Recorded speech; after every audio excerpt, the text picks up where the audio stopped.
Izin memperkenalkan kelompok kami yang beranggotakan 4 orang. Yang pertama ada saya, Amin Mafik, dan saya Lakukan Jelas, dan saya Kamu Malia, dan saya sendiri Ira Saputra. Di sini kami akan memaparkan terkait hasil diskusi kami yang berjudul tindak pidana kesusilaan yang diakui oleh Bapak Ridwan Kamaludin MH. Selanjutnya akan dipaparkan oleh Mas Ali Muhammad. Baik, kali ini saya akan menjelaskan tindak pidana asusila. Baik, yang pertama yaitu pengertian tindak pidana asusila. Tindak pidana asusila suatu perbuatan penyimpangan norma norma yang ada di lingkup masyarakat. Salah satu ahli Indonesia menurut Ati Hamzah yaitu perbuatan yang melanggar norma kesusilaan, khususnya perbuatan yang berkaitan dengan alat kelamin atau bagian badan lainnya yang membuat rasa malu, jijik, atau melarang dihadiri orang lain sehingga bertentangan dengan nilai-nilai yang hidup dalam masyarakat. Misalnya, melakukan kesalahan seperti berbuat maksiat, berzina, pemerkosaan, kekerasan seksual.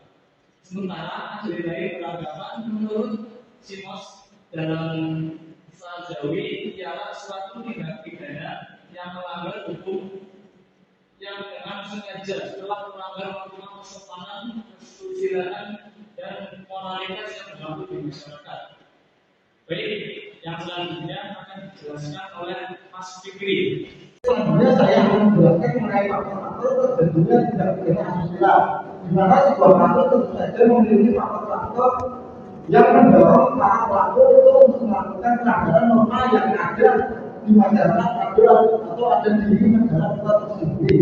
Di mana bisa dapat diawali dengan mengakarkan hubungan antara pelaku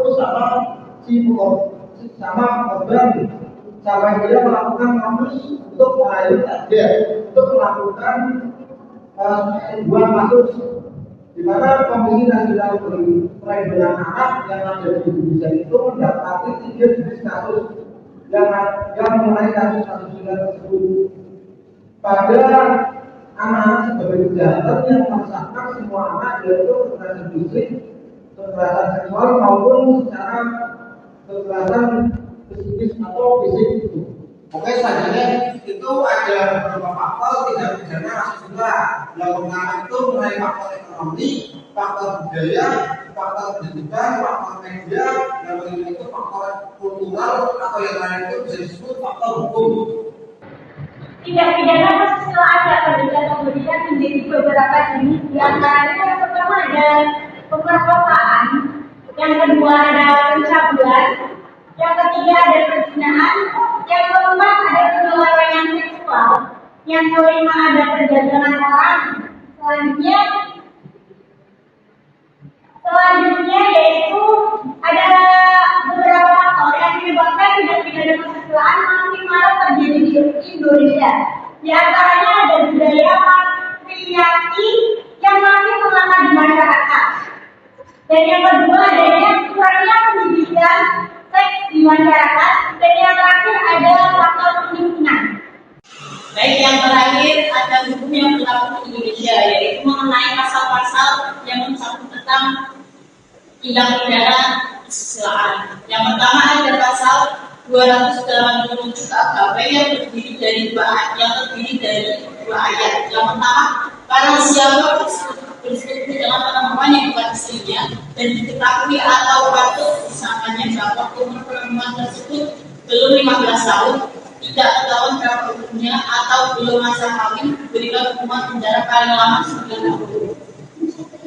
Penuntutan hanya diadakan jika terdapat pengaduan kecuali jika untuk perempuan tersebut belum 12 tahun atau jika terdapat salah satu hal yang disebutkan pada pasal 291 dan 294.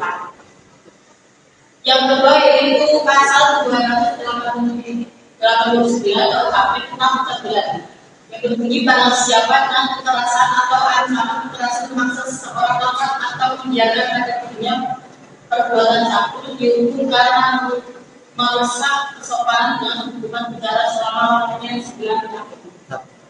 Oke, mungkin cukup itu saja yang dapat kami sampaikan. Kurang lebihnya kami mohon maaf yang sebesar-besarnya. Cukup sekian dan terima kasih. Wassalamualaikum warahmatullahi wabarakatuh.